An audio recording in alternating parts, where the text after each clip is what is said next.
जीवरा रानी आजा तो रानी मन के प्यार पानी पानी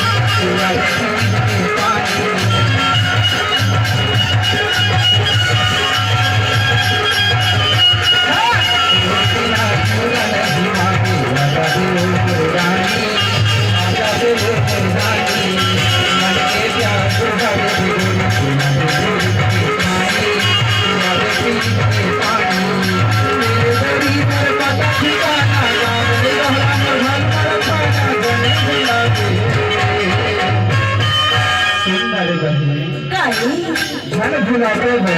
अरे नहीं भुलाऊंगा। कबर की दूरी जान बड़ा में झगड़ी होते कहीं। अरे ऐसा नहीं हैगा। पक्का? हाँ तू। मेरे नाम हवाया जटा दूरी गई तो छुपा